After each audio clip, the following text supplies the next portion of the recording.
Welcome to round 4 of the Parenting Roundabout podcast for the week of September 21st. I'm Catherine Haleko, and I'm here with Terry Morrow. Hello. And Nicole Eridix. Hi there. As moms of teens and young adults, we've survived those little kid days, yet we're still rethinking the decisions made all through our kids' lives and worrying about what's going on right now. Today's Thursday, which means it's time to give in to our obsessing. And today we're obsessing about financial support for grown kids, which we all have to varying degrees. Yep. There was an article in the Wall Street Journal that we'll link to called Expenses for Adult Kids. Which ones should parents stop paying for? And I thought it was an interesting article. They had a panel of various experts, and the consensus seemed to be, number one, that college graduation is kind of a big turning point. Right. Where you're like, okay, you guys. That's funny. Push those little birdies out. And they also talked about things that, like, you pay for when they're kind of under your roof or when they're younger, and then you sort of like forget to stop paying for them. So that was interesting. And a lot of it was about not so much like, okay, an arbitrary milestone has been reached, so we don't pay for these things anymore. But it was more like they need to learn how to manage money. Right. And if mom and dad are paying for everything, that's probably not going to happen. So anyway, I thought it was interesting discussion. And my oldest is just starting college, so it hasn't really hit me a lot yet. Although, you know, things like now that she's away at school, does she pay for her skating lessons? Or does she... You know, she still has my Target card. So anything she needs, she just heads to Target because the bill goes to me. Right. Yeah. And they also mentioned something like, you know, the kids will just, you know, if they don't want to go to the dining hall, they'll just order in pizza using parents' credit card or whatever.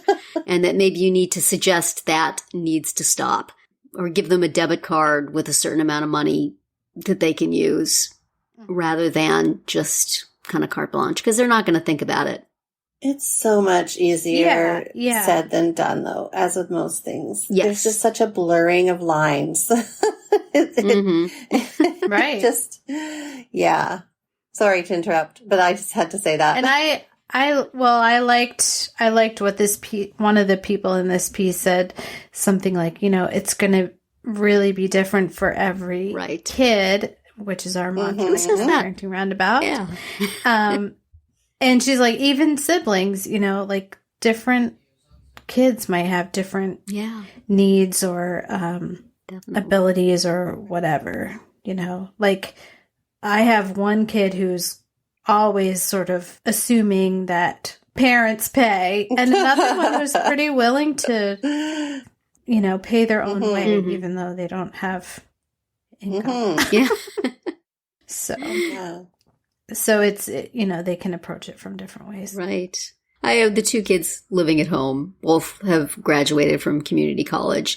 And pre-COVID, they were both working. Now, one of them is not, and we haven't quite figured that out. But in both cases, due to disabilities, it's very difficult for them to get the kind of full-time job that would enable them to pay rent and pay all the different expenses that go with independence. So that has never really been a plan.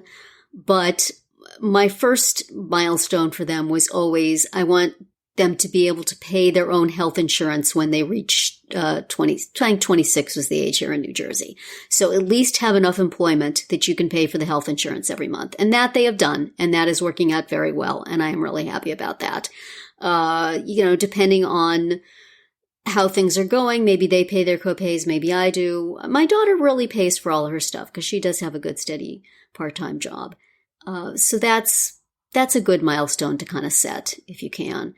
And both of them pay for their own sort of incidental expenses. They each have, my daughter has a debit card, and which goes with her checking account where all her paychecks go in. So she pretty much buys all her clothes. She buys snacks that she wants. You know, she goes to the store and buys stuff, sometimes for the family, sometimes just for her. And so she kind of takes care of all her personal things. Obviously we still pay for the car, we pay for the car insurance, we pay for the gas, we pay for her cable TV, her phone, all those things. But the things that are just specifically hers, she kind of takes care of. With my son, he doesn't really do that much, but if he's at work and he buys himself some nachos, he pays for that out of his bank account. So I feel like we're doing pretty much everything that we can realistically given their income, but I'm always looking for new things. Recently, my daughter goes to see a specialist who is not on her insurance, and we have just been paying that because there's no way she could afford it. It's more than she makes. So but I recently thought, you know what? If we were an insurance company, she would be paying a copay, and she can afford a copay. So she's going to send me $10 every time she goes. So I am going to put it in a savings account I have for her in a separate place that she doesn't really have any interaction with. But if we ever needed it to pay the bill, we could use it for that too. But at least then she has a little stake in it, Yeah. So I'm going to start looking for stuff like that maybe they can pay a small percentage of something. They both could probably, especially once my son works again, they could probably pay their own phones because, of course, with cell phones, the first one is $200 and everybody else is like $15. So they could probably pay their small part. I mean, I think it is important to pay your own way sometimes. I think that feels good. And it's very, very easy as a parent to just say, you don't have the money. We do. It's not important. That's okay. Right. Don't worry about it. But within their means, I think I'm always looking for ways to make that work. Sometimes, we'll go out to lunch and I'll suggest one of the kids pays for it. Right. If it's within what they can pay. That's interesting. What has your experience been like, Nicole? Oh, boy. It's been challenging. With my son, he lived at home for part of his, so just to backtrack, he had a part-time job in high school. And the deal is that in high school, so we would pay obviously for the majority of his stuff. But if it was something, entertainment related or something that he was going to go do with friends or even gas for his truck. Oh, that was the other thing. He had to pay for gas for his truck. So he paid for all of that entertainment type stuff. And then we, did everything else. And then college, he lived with us part-time and then he went and lived away part-time. And, we supported him for the most part, but he also had a part-time job and he paid for all the little extras, like obviously the gas again, but he also paid for parking and his own groceries and there are a few other little things. And then he graduated from university, but as you know, he's been living at home since then because he's been waiting to get into medical school. And so he's only been working at a minimum wage job. But we kind of said, you know what, like, you're 24. You can start paying for some more stuff. So we just graduated to the monthly car payments and the monthly car insurance. But, now he's back in school again and living off student loans. And so he's continuing to pay for his car stuff, but, and of course his housing and such is all covered by his student loans. But we thought, well, now we got to feel like we got to help him out a little bit more because he's back to where he was a couple of years ago. So now we're helping him out with groceries a little bit. So it's just, it's really, it just seems to change all the time. And my daughter, she has access to certain aspects of our financial life. That she willingly uses. And, I don't know. Like it's hard because with me, there was a definite line drawn in the sand at a very young age. Yeah. So I knew where I stood. Like I knew that if I got a car, I'd be responsible for the payments. I'd be responsible for the gas. I'd be responsible for the insurance. If I decided to move out, I'd have to deal with all of that. That was just what it was. But with my kids, I feel like I'm so much more ready to jump in and say, oh, we'll do that. We'll take care of that for you. Do you want this? Do you want that? And I don't know how, if it's doing more harm than good, because I don't want them to have the same struggles that I had when I was younger, but at the same time, I want them to learn how to manage their money. Yeah. And once you've established a pattern of helping out, then it's hard to just say, now you do it. Yeah, it's hard to say, oh, okay, well, from now on, we're going to start doing this, this, this. Like, I felt guilty for the longest time asking my 22-year-old son who lived at home for free. He was 22 at the time, but, working full time.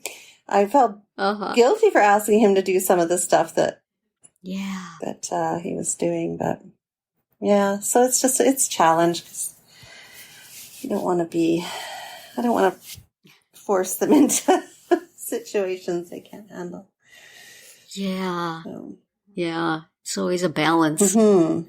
And especially, nowadays it can be, the pandemic has thrown everything all aside in terms of what kids can afford and what they can do.